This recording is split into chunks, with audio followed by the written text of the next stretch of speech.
A gente abre a sua Bíblia aí já em Efésios capítulo 4.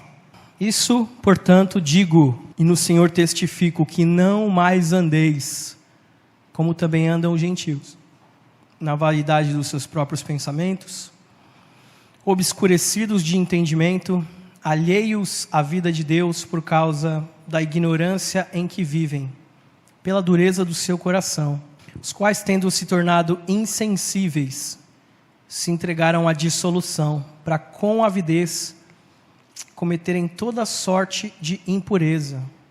Mas não foi assim que aprendestes a Cristo. Se é que de fato o tendes ouvido e nele fostes instruídos, segundo é a verdade em Jesus, no sentido de que, quanto ao trato passado, vos despojeis do velho homem, que se corrompe segundo as concupiscências do engano, e vos renoveis no espírito do vosso entendimento, e vos revistais do novo homem, criado segundo Deus, em justiça e retidão procedentes da verdade. Quero orar com você de novo. Pai, ajuda-nos nesse momento, Pai, ajuda-nos a entender Tua palavra, mas principalmente que o entendimento dela venha provocar uma transformação no nosso coração. Ajuda a mim, ajuda meus irmãos também, para que a gente medite na Tua palavra e seja, por meio do Teu Santo Espírito, instruído por ela, em nome de Jesus. Amém. Deus, na sua soberania, no seu amor, Ele nos elegeu, Ele nos escolheu, né? E a Bíblia diz que quando nós éramos ainda inimigos dEle, nós conhecemos bem essa passagem. Depois, a gente falou sobre a indiferença da nossa identidade, porque Ele muda o nosso status de inimigo para filho, né? A gente falou sobre como Ele nos coloca na sua família, como Ele nos adota como filhos agora, mudando nosso status, mudando a nossa identidade, como nós também não poderíamos ficar insensíveis, indiferentes a isso. Depois a gente falou de como Ele nos coloca, não apenas muda, não apenas nos ama, nos toma para si, muda a nossa identidade, mas como Ele nos coloca também em uma nova família, a família da fé, o seu povo, o seu corpo, a igreja. E a gente falou sobre como a nossa vida precisa ser vivida no corpo de Cristo, que é por meio do serviço aos nossos irmãos. Eu preciso, esse amor que agora eu recebo de Cristo, esse amor que eu recebi dele, eu preciso demonstrá-lo, não apenas com palavras, mas principalmente com o meu serviço, com atitudes. Então eu pergunto para vocês mais uma vez, de tudo isso, assim, que mais ficou cristalizado no coração de vocês acerca de como a gente precisa ser indiferente em relação à nossa vida como um todo? Porque hoje o nosso tema é um chamado à diferença, né? E nosso texto fala bastante disso, de como agora, à luz de tudo isso que Paulo vem ensinando, nós precisamos ter uma postura, uma atitude diferente. Então, a gente viu em grande parte das nossas meditações que existe sim um tipo de dualidade na vida cristã, no sentido de que não basta agora eu afirmar que eu sou um salvo, que eu sou um eleito, aquele que foi chamado para praticar as boas obras que o Cordeiro preparou desde antemão para que eu andasse nelas. Então Paulo agora vai falar, né, de como a gente precisa viver à luz disso, como o nosso caminhar precisa viver à luz disso, em um arrependimento, a fé e o arrependimento caminhando juntos nessa nova natureza que a gente recebe. Então, gente, nesse chamado ao arrependimento, nesse chamado à nossa indiferença, à nossa insensibilidade, a primeira coisa que eu queria ver com vocês é que precisa haver um reconhecimento disso. Nós precisamos ter um reconhecimento da insensibilidade do nosso coração, de como muitas vezes nós agimos dessa forma, insensíveis ao que Deus nos chamou, insensíveis à nossa própria identidade, insensíveis ao serviço que nós devemos prestar aos nossos irmãos no corpo de Cristo. O versículo 17 começa assim: olha, isso, portanto, digo, e no Senhor eu testifico. Isso, portanto, eu digo, e no Senhor eu testifico. Então ele começa fazendo um apelo, ele está chamando a nossa atenção aqui, olha, ele está falando, ó, pelo amor de Deus, sabe quando a gente diz assim, olha, deixa eu falar um negócio, olha, por favor, me escuta. Você chama a atenção de alguém assim, por favor. É um apelo, olha, não mais andeis como também andam os gentios. Não mais andeis como também andam os gentios. Abandonar a vida longe da vontade de Deus. Uma ordem, um imperativo. Ele está falando de forma de viver esse andar aqui. Ó. Não pode andar como andam os gentios. Você não pode viver da mesma forma que eles vivem. Você não pode querer enxergar a sua vida, enxergar a sua história, enxergar a sua caminhada da mesma forma que eles fazem. E como é que andam os gentios? Gente, qualquer momento que você quiser fazer alguma ponderação, alguma colocação, alguma contribuição, fiquem à vontade, tá? E como é que andam os gentios? Como andam aqueles que não possuem Cristo? Como andam essas pessoas? Ele vai dizer, olha lá, primeiro, na vaidade dos seus próprios pensamentos. Primeira coisa que ele destaca aqui como um gentil, é alguém que vive na vaidade, na futilidade, na perversidade, na fraqueza dos seus próprios pensamentos. E olha só como aquele tempo já era relevante e muito mais hoje é relevante para a gente. Que a gente vive num período aí, pelo menos, em que os próprios... esqueci o nome desse povo que estuda a sociedade, como é que é? Como é que é o nome? Os caras que estudam, sociólogos, os caras que estudam... O cara que estuda a sociedade, não sabe juntar sociologia. É um jumento mesmo. É isso aí, cara. Mas a gente não está conseguindo pensar mais. Eles mesmos intitulam a era que a gente vive como uma era existencialista. A gente tem ouvido falar bastante, né, do existencialismo. Ele é uma filosofia de existência. Eu vou citar aqui as palavras do Sproul, né, para definir. O existencialismo é uma filosofia de existência. Ele pressupõe que não há tal coisa como uma verdade essencial, mas que, em vez disso, há uma existência distintiva. Não essência, mas uma existência. Por definição, o existencialismo tem aversão a qualquer coisa que se levante como uma verdade absoluta. Veja, não é que o existencialismo vai dizer que não existe verdade. Não é que ele vai negar a existência de qualquer verdade. Mas ele vai falar assim, não existe uma só verdade. Existem várias verdades. A gente não ouve assim, bastante as pessoas dizendo de uma forma geral, não, essa é a sua verdade. Tem a minha verdade e tem a sua verdade. Muito bem, isso é fruto da época, da era que a gente vive. Uma era em que cada um quer ter as suas verdades. O existencialismo, então, ele não acredita que a verdade pode ser entendida completamente. Que o mundo ele é caótico, que ele não tem significado, que ele não tem propósito. Então a pessoa precisa desfrutar, precisa aproveitar dessa vida, não de uma cosmovisão cristã, como a gente tem aprendido, não de um ponto de vista mais abrangente, mas é mais ou menos aquele deixa a vida me levar. Porque, em última análise, a vida não tem sentido. Então, eu vou aproveitando as coisas, eu vou aproveitando as situações, conforme elas vão se apresentando para mim. E a gente percebe que essa é a forma como a maioria das pessoas vive no nosso dia. E isso acaba tornando a verdade algo inexistente, algo relativo. A verdade passa a ser algo relativo. Por isso que as pessoas que não se firmam na palavra de Deus, que não ouvem a palavra de Deus, que não procuram entender a palavra de Deus, mas em vez disso, ela faz com que a própria Bíblia se adeque à sua forma de pensar, à sua forma de enxergar o mundo, a si mesmo. Então a Bíblia não vai poder ditar o que a pessoa vai ser. Ela vai dizer o que ela tem que ser, o que ela precisa ser. Ela vai dizer qual é a verdade dela. E olha só o que vai dizer também o versículo 18. Primeiro, o ímpio é aquele que vive na vaidade dos seus próprios pensamentos. Em seguida, é alguém que é obscurecido de entendimento.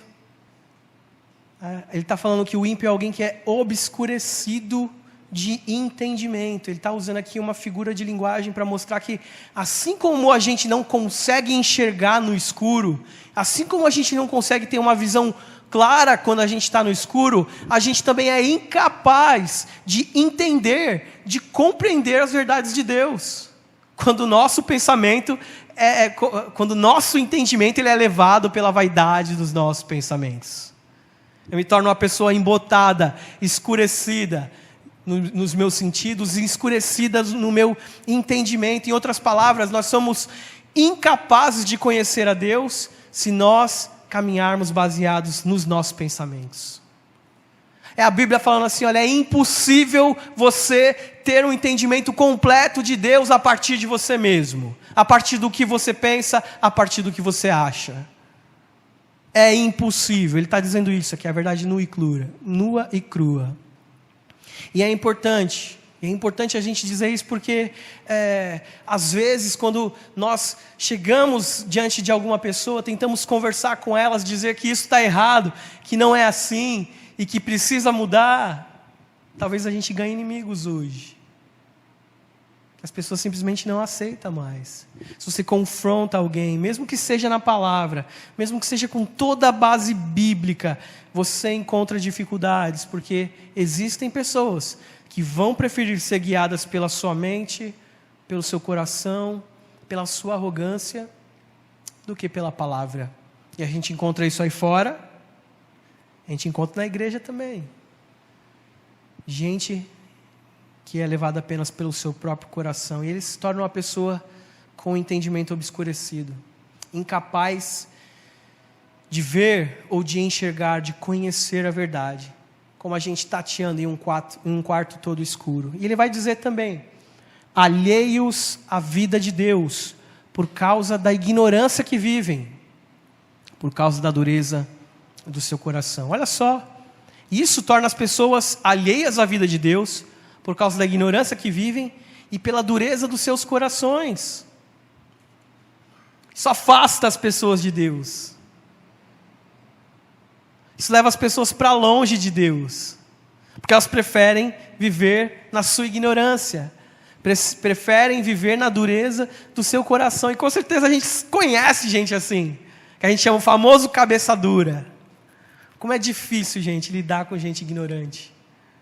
Como é difícil lidar com gente que é cabeça dura. Você fala, mostra evidências, mas a pessoa prefere dar o braço a torcer. Tenho certeza que cada um de nós conhece alguém aqui assim. É difícil lidar com gente assim. É alguém que está caminhando sem qualquer perspectiva de ser transformado, de ser tocado, mudado pela palavra de Deus. E o versículo 19 ele vai continuar. Os quais, olha só, tendo se tornado insensíveis, os quais tendo se tornado indiferentes, se entregaram à dissolução, para com avidez cometerem toda sorte de impureza. Qual que é a consequência de eu viver uma vida baseada nos meus pensamentos, da minha compreensão das coisas se tornar obscurecida? É uma vida ávida pelo pecado, uma vida que termina em avidez pelo pecado. A pessoa que cria a sua própria vontade, a sua própria verdade, aliás. Olha lá, para com avidez. É impressionante. A ideia de alguém que está sedento, a ideia de alguém que está faminto pelo pecado. A gente pode trazer memória tudo que Paulo vem tratando, tudo que ele vem falando até aqui.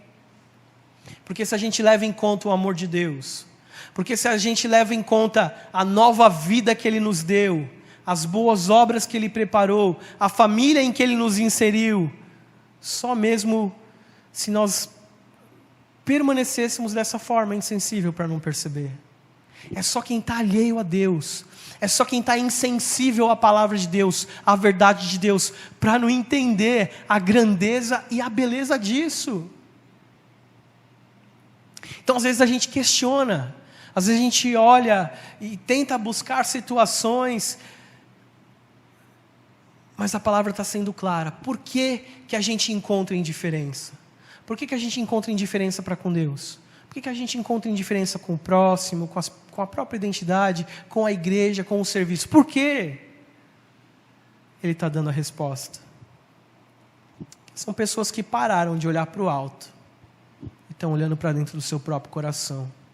Elas estão olhando apenas para si mesmas. E isso vai tornar elas ávidas pelo pecado. Insensibilidade é um caminho difícil de retroceder.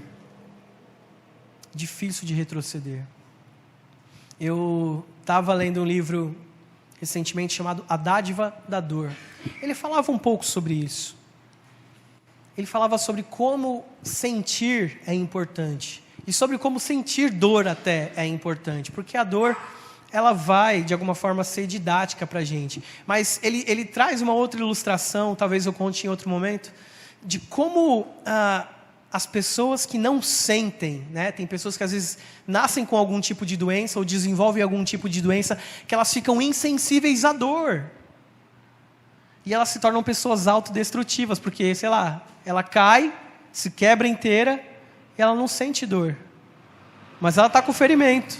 Ela vai, coloca a mão no fogo, o fogo queima a mão dela inteira, ela não sente dor. Depois aquela ferida infecciona, e a pessoa vem até a perder braço, perder perna, e ela não sente a dor. Ela se tornou uma pessoa insensível, e é ruim quando isso acontece em relação ao pecado, porque é o quadro que ele está pintando aqui. Quando a gente segue guiado pelo nosso próprio entendimento, quando a gente segue apenas o nosso próprio coração, quando a gente é guiado por essas coisas, o desfecho natural disso é eu me tornar alguém insensível. Insensível até para o pecado. Cara, eu tenho certeza que se você parar, for puxar na sua memória, você vai lembrar de pessoas. Pessoas que realmente davam mostras de que amavam muito a Cristo. Amavam demais a Cristo. Mas em algum momento, e é o que a própria Bíblia vai dizer, a arrogância tomou conta do seu coração, o egoísmo, o ego tomou conta do seu coração, ele correu com avidez para o pecado, ele se tornou uma pessoa insensível. O pecado não causa mais tristeza, o pecado não faz ele mais se arrepender e voltar para Deus. Porque essa pessoa se tornou insensível. Eu tenho certeza, se você parar e puxar na sua memória, você vai lembrar que isso já aconteceu com alguém. E o grande alerta é que a gente vigie. O grande alerta é que a gente pare o tempo inteiro para pensar como anda o nosso coração diante de Deus. Como anda o nosso próprio coração diante disso. Porque pode ser que nós também nos tornemos insensíveis. Se formos guiados dessa forma. Guiados pelo nosso próprio entendimento. E a gente pode mostrar um monte de pecado que acontece, que demonstra isso. Ódio. As pessoas às vezes justificam ódio, descompromisso. A gente vê pessoas justificando descompromisso. Amor seletivo, a Bíblia diz, você precisa amar, você precisa se relacionar com todo tipo de gente. A gente vê gente que seleciona amor, e isso também torna a gente insensível. É uma vida falsa, uma vida mentirosa, uma vida hipócrita. Isso torna a gente insensível. Aquele que vive o seu próprio caminho, vivendo debaixo das suas próprias leis, ele se torna alguém insensível. Julgamento, fofoca, maledicência, pornografia, a gente vê. Tudo isso vai tornar a gente insensível. Tudo isso leva a gente a caminhar guiado pelo nosso próprio coração.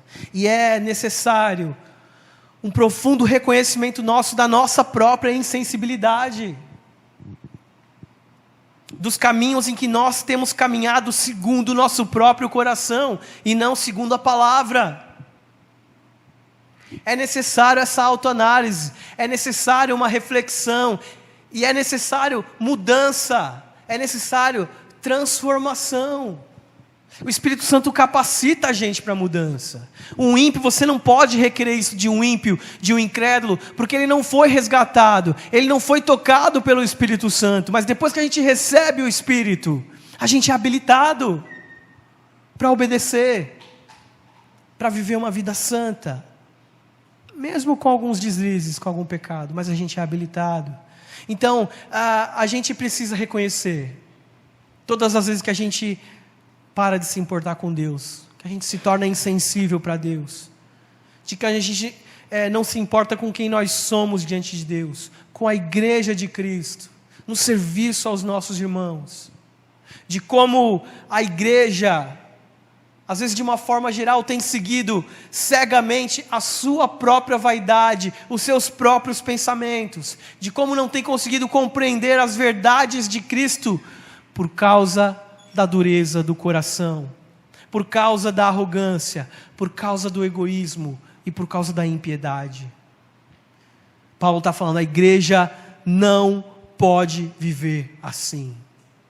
A igreja não pode viver assim. Ele vai dizer, portanto eu digo e testifico que não mais andeis como também andam os gentios. Se a gente é crente de verdade, nós não podemos viver insensíveis. Precisamos o tempo inteiro sondar o nosso coração,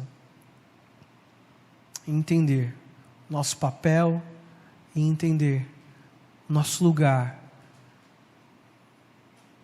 entender quem é o nosso Deus, entender quem somos, entender quem é a igreja e entender que precisamos servir.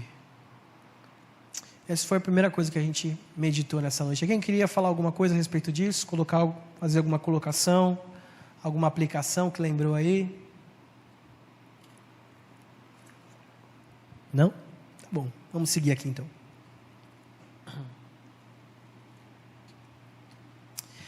Em segundo lugar, gente, esse chamado à indiferença, ele causa uma mudança de coração. Mas uma mudança de coração que é alicerçada, embasada na verdade de Cristo. É uma mudança de coração, alicerçada na verdade de Cristo. Olha só o que diz o versículo 20. Mas não foi assim que aprendestes de Cristo. Ele está fazendo uma comparação com tudo isso que a gente falou até aqui. Dessas pessoas que vivem segundo o seu entendimento, segundo o seu próprio coração. Ele está falando assim, não foi assim que você aprendeu de Cristo. Por isso a gente não pode viver dessa forma, porque não foi assim que a gente aprendeu. Não foi o ensino da libertinagem, não é o ensino de Cristo. O ensino do eu decido o que é melhor para mim, não é o ensino de Cristo. A primeira coisa que ele está chamando a atenção é que nós precisamos seguir o ensino de Cristo. O 21 vai dizer, se é que de fato o tendes ouvido e nele fostes instruídos, segundo é a verdade em Jesus. Se é uma condicional, se é que de fato vocês têm ouvido e nele vocês foram instruídos, segundo a verdade, de acordo com a verdade em Jesus, conforme a verdade em Jesus. Então não é uma fé baseada em qualquer coisa, é uma fé baseada na verdade em Jesus. Em outras palavras, se você foi instruído por Cristo, se você ouviu a Cristo, e ouvir aqui é igual obedecer, é a diferença quando você escuta e tem a diferença quando você ouve, você atenta, você obedece, você faz. Você vai mostrar uma vida completamente diferente se você ouviu e foi instruído segundo a verdade de Jesus. E aí a gente pode lembrar lá de Efésios capítulo 2, naquele versículo que ele fala das boas obras que Cristo preparou, para que a gente andasse nela. E nesse sentido, gente, não tem meio termo. Não tem espaço para achismo. Não tem espaço para você decidir o que é correto. Não tem espaço para existencialismo, não tem espaço para várias verdades. Porque nesse sentido, o Evangelho não é inclusivo. Apesar do que a gente ouve e que a gente escuta dessa sociedade, o Evangelho não é inclusivo, porque o Evangelho exclui todas as outras verdades desse mundo. O Evangelho afirma só existe um caminho. O Evangelho afirma só existe uma verdade. Não existem verdades. Pastor Hernandes diz: o mundo de hoje é intolerante com a verdade, mas absolutamente tolerante com o erro. As pessoas defendem a tolerância, mas elas não suportam a verdade. E a verdade é isso mesmo. A verdade dói, a gente diz. A verdade incomoda. A verdade é insuportável. Para aqueles que são guiados pelo seu próprio coração, a verdade é insuportável. A verdade é insuportável para quem vive guiado pelas suas próprias paixões, pelos seus próprios desejos, porque a verdade vai confrontar e vai dizer: não é assim que você deveria viver. Você não pode viver dessa forma. A verdade é insuportável. E por mais que a gente venha e mostre 300 versículos falando sobre a necessidade de congregar, sobre a necessidade de comunhão, sobre a necessidade de serviço, isso pouco importa para aqueles que vivem segundo os seus anseios. Pouco importa. A gente pode dar a desculpa que quiser, pode usar a muleta que quiser, mas a palavra do Senhor é categórica e ela é a única verdade. E se ela diz que nós devemos nos sacrificar, então nós devemos. E se ela diz que nós devemos diariamente tomar a nossa cruz, então nós devemos. Então se ela diz que nós devemos abrir mão do nosso conforto, então nós devemos. Se ela diz que eu preciso abrir mão do meu coração duro, então nós devemos. Porque o crente vive baseado na verdade da palavra e não no seu próprio coração, não na dureza do seu próprio coração. João Calvino vai dizer que o verdadeiro conhecimento começa em Deus. Sem Ele não há verdade, e sem a verdade de Deus não há vida. Não há vida. Você só encontra vida, vida plena, se você tem o seu coração alicerçado. Veja que ele coloca em Jesus, na verdade de Jesus. É assim que nosso coração deveria buscar estar firmado. Ele vai dizer também que nós devemos buscar nos desfazer da mentira em que nós vivemos. Um coração que vive alicerçado na verdade de Cristo é um coração que busca se desfazer da mentira em que ele vive. Porque pode ser que em algum momento o crente se desvie, o crente peque, o crente erre, mas os crentes, assim como a gente vê na história, são aqueles que se arrependem, que buscam o arrependimento contínuo. Davi era chamado de o homem segundo o coração de Deus, não porque ele errava, não porque ele pecava, longe disso. Ele cometeu pecados terríveis, atrocidades, mas ele voltava o seu coração para Deus. É dessa mesma forma, buscar se desfazer das mentiras em que a gente vive, das mentiras que o nosso próprio coração se coloca. Olha o que diz o versículo 22. No sentido de que, quanto ao trato passado, vos despojeis do velho homem, que se corrompe, segundo as concupiscências do engano. No sentido de que, quanto ao trato passado, vos despojeis do velho homem, que se corrompe segundo as concupiscências do engano. Viver uma vida cristã sem novidade de vida é viver no próprio engano. Olha só. Uma vida cristã sem renovo, sem arrependimento, sem uma volta constante à palavra, é viver no próprio engano. Já viram pessoas que gostam de se enganar? Já viu gente que mente tanto que acredita na própria mentira? E se você duvida de um cara desse, você vai falar: não, o cara fica bravo. Não estou zoando, ele fica bravo. Mas tem gente que é assim, cara, que acredita na própria mentira, que consegue acreditar na própria mentira. Assim vive aquele que não se despoja de si e não se reveste de Cristo. É o que Paulo está falando. Assim vive aquele que não busca um contínuo renovo. Assim vive aquele que não busca o tempo inteiro estar com o seu coração, com a palavra como um espelho diante de si. A Bíblia diz que esse despojar, ele não acontece uma vez. O despojar é um ato contínuo, que eu vou precisar estar fazendo de novo, e de novo, e de novo, e de novo, e de novo. Despojar e revestir. Tirar a roupa suja, colocar a roupa limpa. Já viu alguém que usa durante muito tempo a mesma roupa? Imagina aí, sei lá, imagina ficar com a mesma roupa durante 1 ano. Você vai tomar banho todo dia, normal. Você vai ficar com a mesma roupa durante 1 ano. O que vai acontecer? Não, você está limpo, foi lavado, tá? Vamos fazer aqui uma alusão à regeneração. Mas você não troca de roupa. Gente, vai ter dia que você vai suar. Vai ter dia que vai estar mais calor. Seu suor vai impregnar naquela roupa. Você pode tirar, tomar banho, vestir ela de novo. Daqui a pouco, você vai estar impregnado daquilo. Não tem jeito. Básico. Né?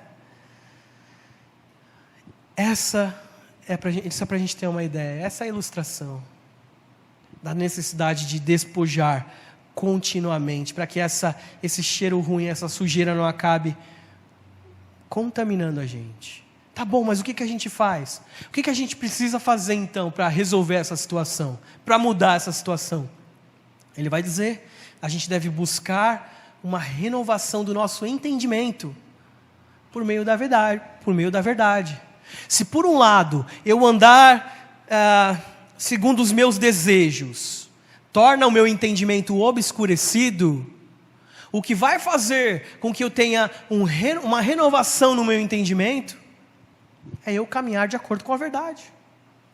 É eu seguir a verdade de Cristo. Olha o versículo 23. E vos renoveis no espírito do vosso entendimento. Vos renoveis no espírito do vosso entendimento. E vos revistais do novo homem, criado segundo Deus, em justiça e retidão, que vem de onde? Do coração? Não, da verdade. Percebem? A verdade é objetiva. A verdade de Deus é uma. Ela é única. A gente é que falha em descobrir, em determinar, segundo a palavra, a verdade de Deus. Eu digo isso porque assim, eu já fui questionado várias vezes, né? Então por que tem várias igrejas? Então por que tem várias denominações? Por que tem várias doutrinas? Por que cada um acredita em uma coisa? Nossa, vocês cristãos são nem um pouco unidos. É verdade. A gente não é unido. E parece que cada um tem a sua verdade. Mas a Bíblia afirma, seja lá qual ela for, que existe uma verdade. Não existem várias verdades. Seja lá quem esteja certo nessa história, a Bíblia fala sobre uma verdade. Vos revistais do novo homem, criado segundo Deus, em justiça e retidão procedentes da verdade. Nos revestir do novo homem, não um homem segundo o seu próprio entendimento, mas um homem criado segundo Deus, justiça e retidão que procedem da verdade. Imagina aí quando você abre uma torneira e sai água da torneira, tá? Essa justiça, essa retidão, elas procedem da verdade. A fonte dela, a fonte dessa retidão, a fonte dessa justiça é a verdade. E essa justiça, essa retidão não é aquela que nós achamos. Não é aquela que a gente descobre. É a retidão segundo Deus, segundo Ele nos revelou na sua palavra. E repare que ela acontece no entendimento, ou seja, ela acontece na minha mente e no meu coração, e isso vai ser visto nas minhas atitudes, porque eu serei revestido de uma nova vida. Eu serei transformado em uma nova vida. E aí a gente lembra da santificação e da santidade. Assim como diz lá o Salmo 41, de que Deus me tirou do lamaçal e Ele me firmou sobre uma rocha, assim acontece mesmo a salvação. A salvação é Deus tirando a gente da lama, a santificação é tirando a lama da gente. É o que tira a lama da gente. É o que nos renova, é o que nos limpa, é o que nos lava. E mais uma vez eu afirmo, porque isso às vezes é um entendimento errado. Que a gente pensa, né, que a gente ouve muitas pessoas falando assim, não, a gente é pecador, né? É claro que a gente é pecador. É claro que a gente não vai ser 100% perfeito. É claro que a gente não vai acertar 100% das vezes. E eu vou usar o exemplo que eu já usei 10 vezes aqui. Mas ninguém bate carro todo dia. O encanamento da sua casa não quebra todo dia. Você não bate todo dia o dedinho no pé da mesa. Não bate. É um acidente. É algo que acontece. É o deslize. É o descuido.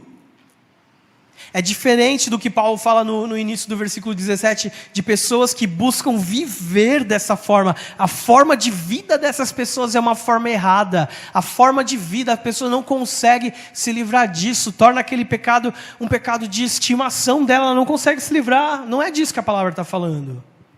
A santificação habilita a gente para obedecer. A santificação tira sim a lama de mim. A santificação tem como alvo principal, como está lá em Romanos capítulo 8, me transformar cada dia mais à imagem do Filho. E a santificação, diferente da salvação, ela é sinergista sim. A salvação não.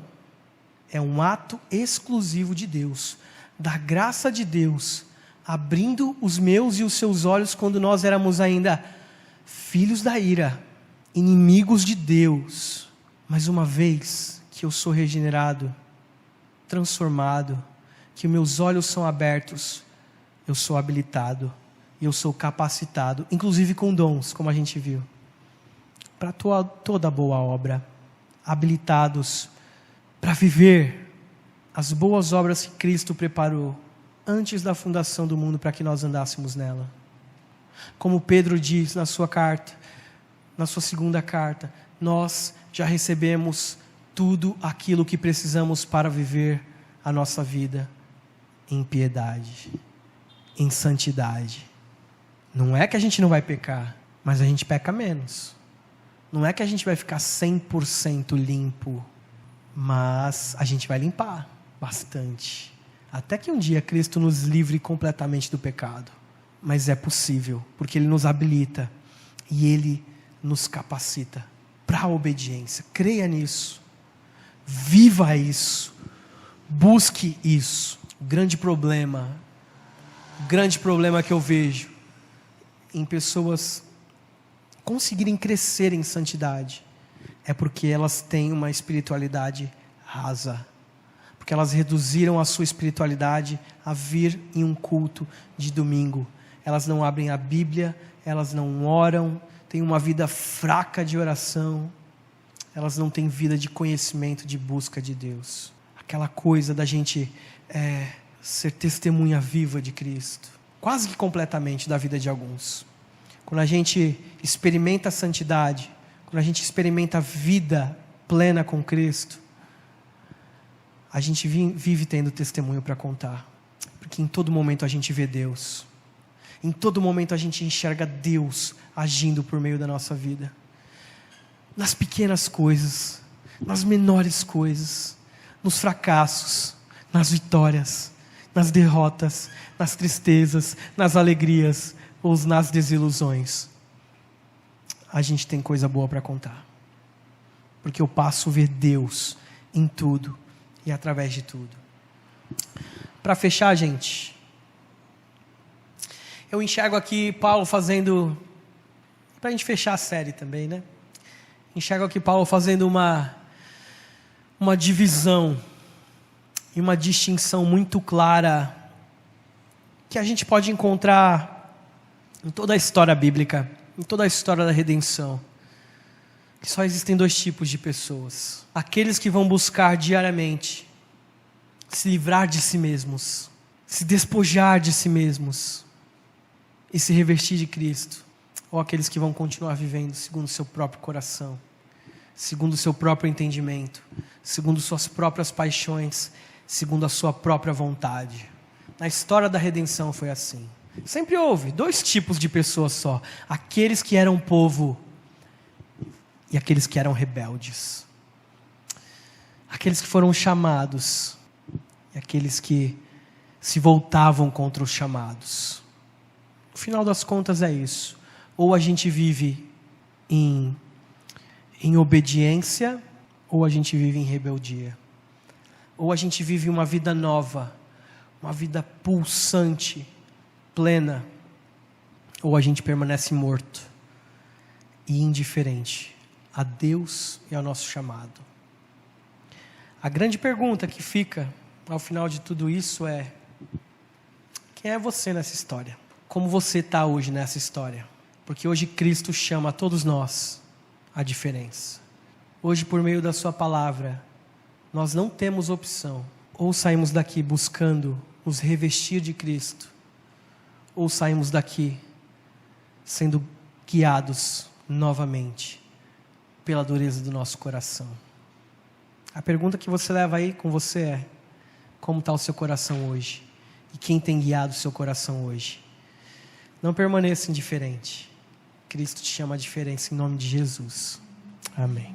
Pai, nós te louvamos pela tua palavra. Pai, como nós somos gratos por termos a tua revelação diante de nós, de uma forma tão livre, de uma forma tão plena, embora a gente às vezes não faça uso como deveríamos dela. É verdade, tem tantos irmãos, às vezes desejosos de uma página da tua verdade. Eles não têm acesso, vivem com as memórias, vivem com o desejo. E nós, muitas vezes, Pai, não agimos de uma forma digna com a verdade revelada que temos em nossa mão. Transforma-nos como igreja do Senhor. Conduz os nossos passos e o nosso coração na tua direção e na tua verdade, em nome de Jesus. Amém.